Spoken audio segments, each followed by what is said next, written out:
কিন্তু আজকের দিনের সকাল থেকে রাত পর্যন্ত আমরা যে খাদ্যগুলো খাচ্ছি তাতে কতটা প্রোটিন আমার শরীরে আসছে সেই ক্যালকুলেশন কি আমাদের আছে? এই যে 1 কাপ দুধ চা খেলেন, কতটা ক্যালোরি আছে তার হিসেব কখনো করি? এই তো কি খেয়েছি সারাদিনে, না হয় 2 কাপ চা খেয়ে আমরা হিসেব করি না। এই একটু ছোট্ট কাপে 1 কাপ চা 120 ক্যালোরি আপনার বডিতে গেল, সাথে যদি দুটো নোনতার বিস্কুট দেন মিনিমাম 60 ক্যালোরি বডিতে গেল, 180 ক্যালোরি বডিতে চলে গেল। আমরা কিন্তু বসে আছি, আমরা তো কাজ বাজ করছি না, সেটা খরচ হচ্ছে না, পেটও ভরছে না, বাট আমার বডিতে সেটা স্টোরেজ হয়ে যাচ্ছে, জমা হয়ে যাচ্ছে।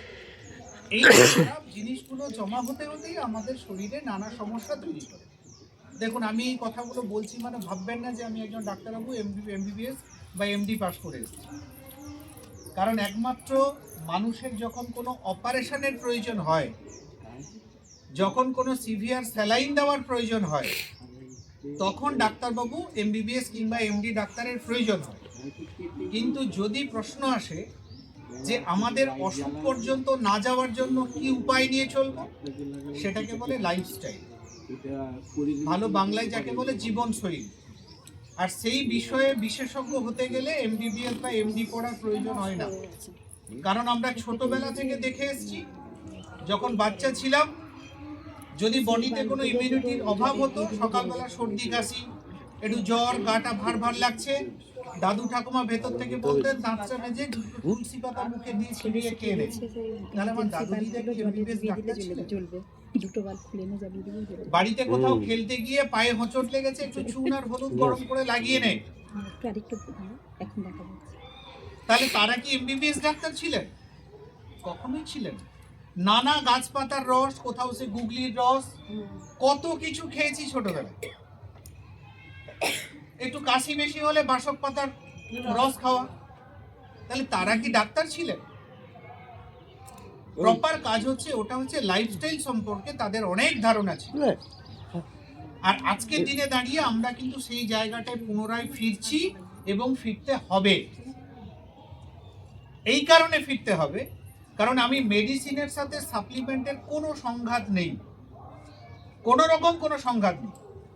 কারণ আমি এই সেক্টরে আসার আগে একটা পিওরলি হেলথ সেক্টরে ছিলাম, মেডিসিন নয়, এই সাপ্লিমেন্ট সেক্টর।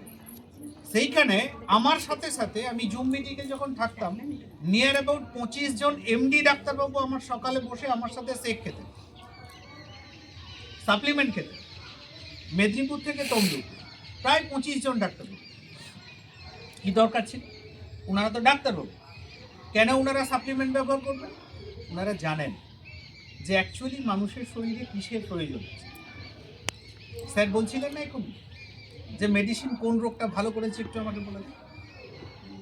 বিতর্কের বিষয়।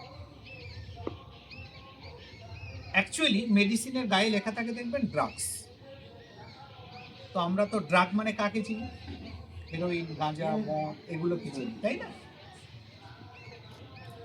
তো ড্রাগস সেটা এক ধরনের উপাদান যা আমার অসুখকে কন্ট্রোল করে, নট কিওর করে। এটাকে মাথার মধ্যে রেখে দেব।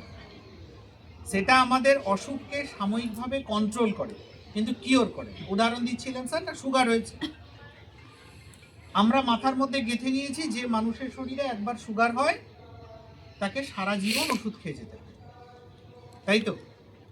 কেন বলেন?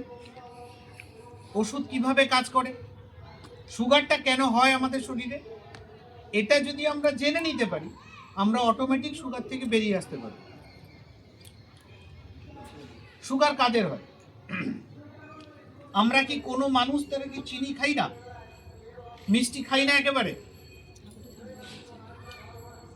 সবাই তো কম বেশি মিষ্টি খায়। তাহলে কিছু মানুষের সুগার হয়, কিছু জনের হয় না। কেন হয় না?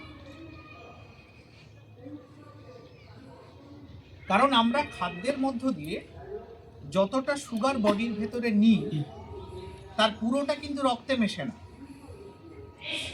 আমাদের শরীরে একটা গ্ল্যান্ড আছে যেটাকে বলে প্যানক্রিয়াস বা অগ্ন্যাশয়।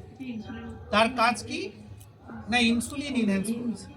ও একদম বুলেট নিয়ে বসে আছে, ও ব্লাডে এতটা সুগার আছে, তাহলে এতটা পরিমাণ ইনসুলিনকে টিপে দাও ট্রিগার, ও গিয়ে রক্তে সুগারের পরিমাণটা কমিয়ে দিল। এবারে আপনি কি করলেন না, আপনার খাদ্যাভ্যাসটার কোনো ঠিক নেই, যখন খুশি যা খুশি শরীরে দিলেন, তাহলে ইনসুলিন তাকিয়ে বসে আছে, সে কিন্তু জানে না আপনি আজকে কতটা সুগার শরীরে ঢোকাবেন, সে তো জানে না।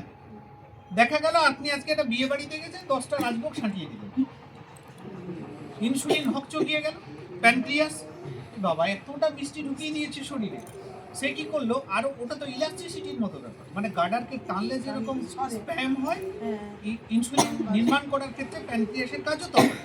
সে ধরুন সাপোজ একটা 30 ml তার উৎপাদন করার ক্ষমতা, আপনি অকথ্য খাবার ঢোকালেন মিষ্টি, সে তাকে আরো বেশি করে ইঞ্জিন চালিয়ে সে ইনসুলিন তৈরি করতে শুরু করলো, কতদিন করবে?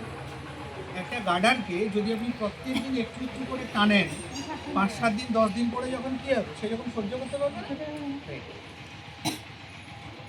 সুগার পেশেন্টদের ক্ষেত্রে, যারা ক্রনিক সুগার পেশেন্ট, এই সমস্যাটাই হয়ে যায়, মানে উনার প্যানক্রিয়াস পরিমাণ মতো ইনসুলিন তৈরি করার জায়গাতে আর থাকে না, তখন বাধ্য হয়ে বাইরের থেকে মেডিসিন চার্জ করতে হবে।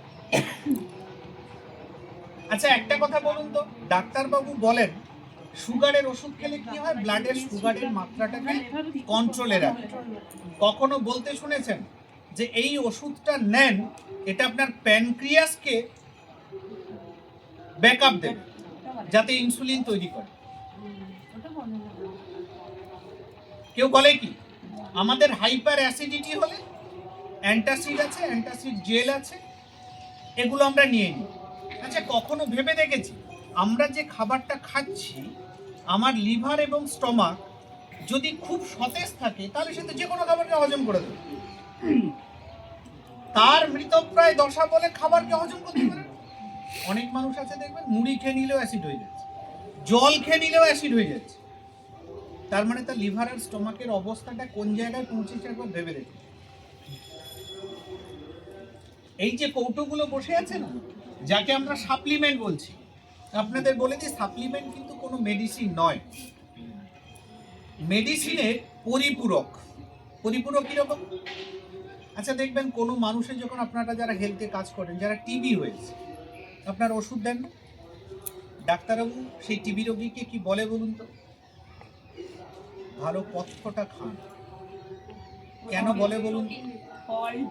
কেন বলে? তার শরীরে মূল সমস্যা হচ্ছে খাদ্যের অভাব, খাদ্য ঠিক বলবো না, পুষ্টির অভাব। পুষ্টিটা খুব ঠিক আছে। আমরা সকালের থেকে কি খাই?